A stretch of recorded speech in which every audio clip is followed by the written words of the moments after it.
Good morning, all friends, all subscribers. Welcome my YouTube channel CD RK Saini B.Ed classes. Today we will study knowledge and curriculum. ज्ञान एवं पाठ्यक्रम। इस paper के अंतर्गत आज की क्लास में हम भारत में शिक्षा क्षेत्र में असमानता के रूप, देखिए जो भारत में शिक्षा प्रचलित है उस शिक्षा में कई प्रकार के असमानता के रूप हमें देखने को मिलते हैं। इस असमानता के रूपों का हम आज की क्लास में अध्ययन करेंगे, तो आप सब बने रहें हमारे साथ, हमारे YouTube चैनल के साथ, वीडियो को पूरा देखें। और यदि आप हमारे YouTube चैनल पर पहली बार आए हैं तो हमारे YouTube चैनल को सब्सक्राइब करें और पास ही बने बेल आइकन के बटन को दबा देवे, जिससे हमारे द्वारा हमारे YouTube चैनल पर जब भी वीडियो अपलोड किया जाता है या लाइव क्लास चलाई जाती है तो उनके नोटिफिकेशन आपको मिल सके और आप B.Ed पाठ्यक्रम पर आधारित जो आपका पाठ्यक्रम है उस पाठ्यक्रम का अच्छा अधिगम कर सके और अच्छी परीक्षा की तैयारी आप कर सके।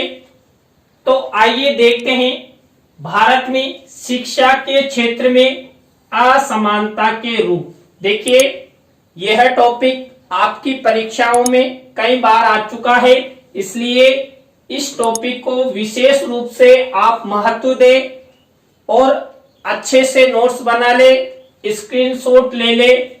शिक्षा के क्षेत्र में जो असमानता का रूप है उसमें पहला है सांस्कृतिक असमानता। आप सब जानते हैं हमारे देश में अनेक संस्कृतियां हैं। क्यों? क्योंकि हमारे देश में अनेक धर्म, अनेक जातियां हैं, अनेक वर्ग हैं और उन धर्मों, जातियों और वर्गों के आधार पर सबकी अपनी अपनी संस्कृतियां हैं।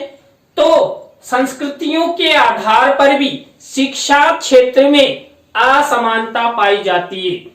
लोग अपनी ही संस्कृति के विद्यालयों में जाना, अपने बच्चों को नामांकन आदि में रुचि लेते हैं।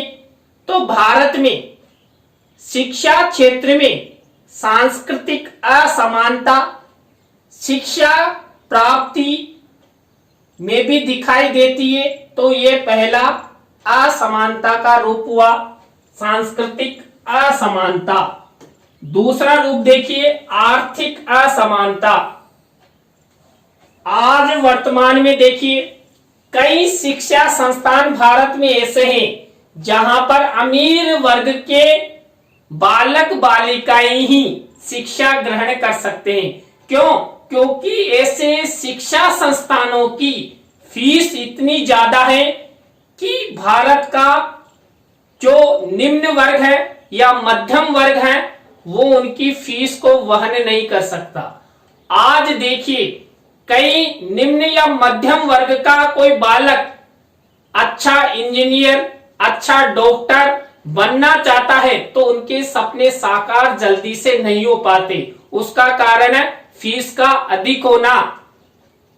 तो भारत में जो आर्थिक असमानता है उस आर्थिक असमानता का प्रभाव शिक्षा पर दिखाई देता है। इसलिए शिक्षा क्षेत्र में आर्थिक असमानता को एक रूप में समायोजित किया गया है और इसके आधार पर कई बालक बालिका शिक्षा ग्रहण नहीं कर पाते हैं, शिक्षा से वंचित रह जाते हैं या शिक्षा के हाशिए पर ढकेल दिए जाते हैं। जिनके पास पैसा है वही अच्छी शिक्षा ग्रहण कर सकता है। देखिए कई निम्न वर्ग के बालक बालिका प्रतिभाशाली बालक होते हैं, लेकिन उनकी प्रतिभाशालीता कुछ काम की नहीं रहती। क्यों? क्योंकि उनके परिवार या उनके पास अच्छी आमद नहीं है, अच्छा व्यवसाय नहीं है, या वो आर्थिक रूप से कमजोर है, तो आर्थिक असमानता भी शिक्षा क्षेत्र में एक रूप में विद्यमान रहती है। यदि आप आर्थिक रूप से सक्षम हो तो अच्छी शिक्षा ग्रहण कर सकते हो, और यदि आप आर्थिक रूप से कमजोर हो तो आपको अच्छी शिक्षा नहीं मिल पाएगी। इसके बाद भाषाई असमानता। देखिए, हमारे देश में अनेक भाषाएं बोली जाती है और कई विद्यालय तो भाषाओं के आधार पर ही स्थापित किए जाते हैं, और अभिभावक भी भाषाओं के आधार पर अध्ययन करवाना चाहते हैं। देखिए, भारतीय संविधान में 22 से अधिक भाषाओं को मान्यता दी गई है और कई भाषाएं हमारे देश में बोली जाती है।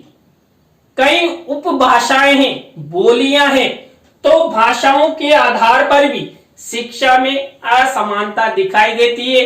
आज वर्तमान में भारतीय शिक्षा को देखिए, पूरे भारत में जो हमारी राष्ट्रीय भाषा है हिंदी, उसके माध्यम से शिक्षा का शिक्षण नहीं होता है।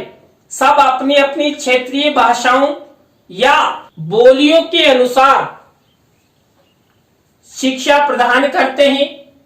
तो भारत की जो राष्ट्रीय भाषा है हिंदी,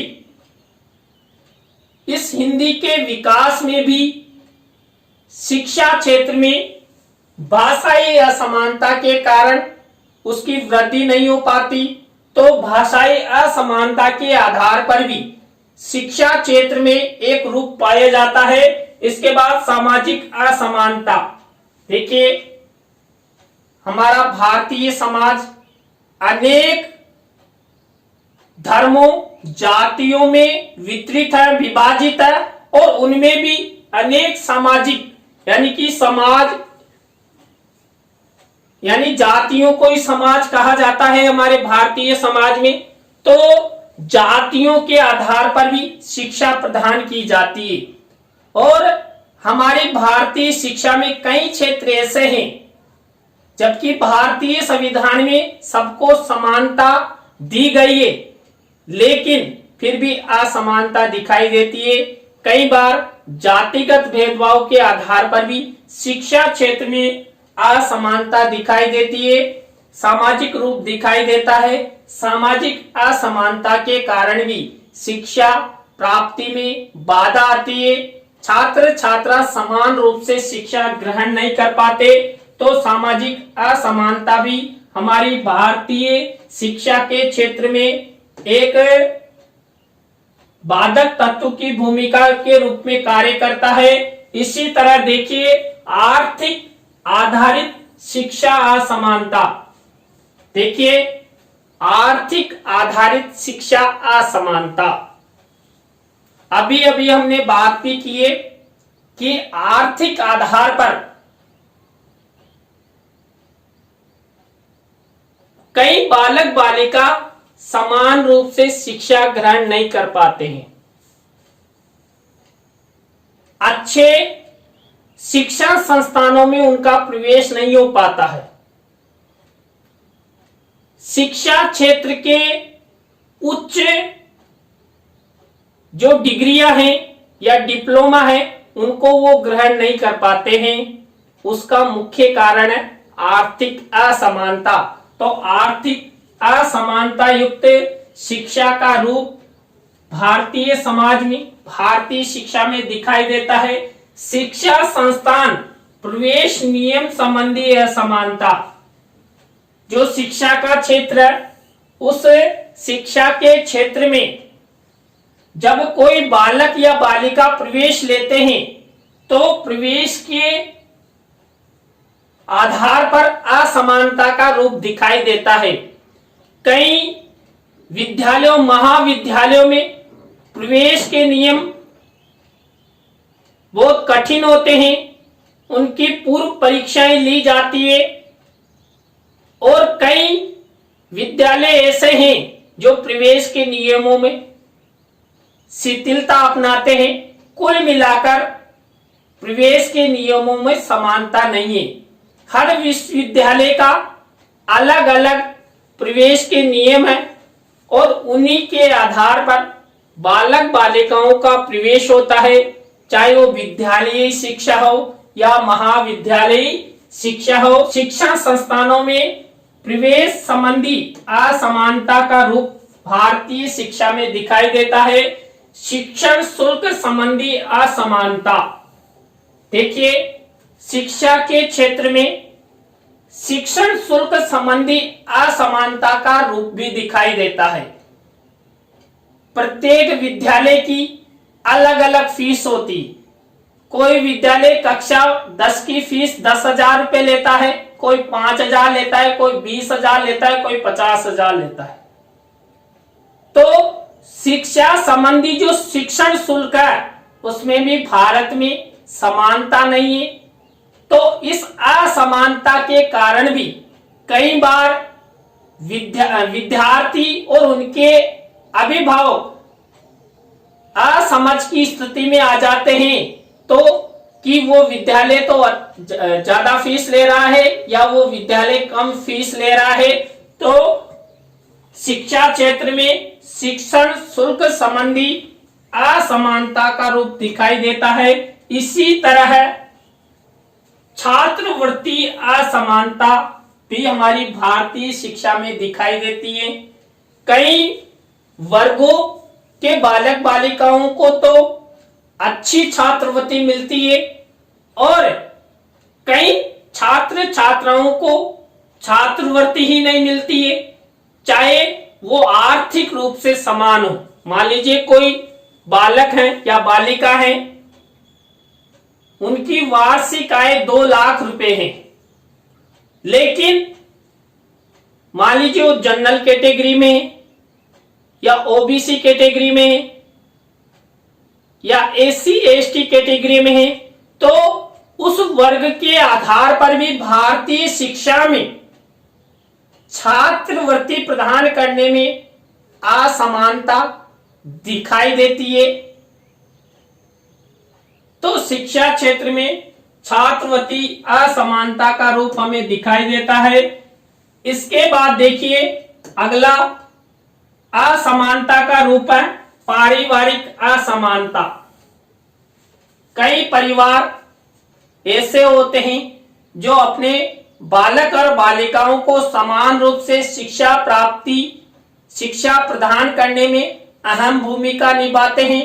कई परिवार ऐसे होते हैं जो अपनी बालिकाओं को पढ़ाना ही नहीं चाहते, अपने बालकों को विद्यालय भेजना ही नहीं चाहते, वो शिक्षा का महत्व ही नहीं जानते, या वो विद्यालय भी भेजते हैं तो कक्षा 5, कक्षा 8 और अंतिम कक्षा 10 तक वो अपनी बालिकाओं को शिक्षित करवा लेते हैं। तो यही उनका उद्देश्य होता है। तो पारिवारिक असमानता भी हमारी भारतीय शिक्षा में दिखाई देती है। और कई बार क्या होता है, कई ऐसी शिक्षा संस्था नहीं है जो अच्छे परिवारों के बालक बालिकाओं को महत्व देती है कि ये परिवार आर्थिक रूप से मजबूत है, ये परिवार आर्थिक रूप से कमजोर है। तो आर्थिकता के आधार पर भी शिक्षा संस्थानों में पारिवारिक असमानता दिखाई देती है। इसके बाद आंकलन असमानता, देखिए शिक्षा क्षेत्र में जो छात्र छात्राओं का आंकलन और मूल्यांकन लिया जाता है, उस आंकलन और मूल्यांकन में भी असमानता दिखाई देती है। आज आप वर्तमान समय में देखिए, चाहे राजस्थान हो, अन्य जो राज्य हैं उनके विश्वविद्यालय हैं, सब में उनके पूर्णांक में अंतर आएगा। देखिए आप सब बीएड कर रहे हैं और राजस्थान में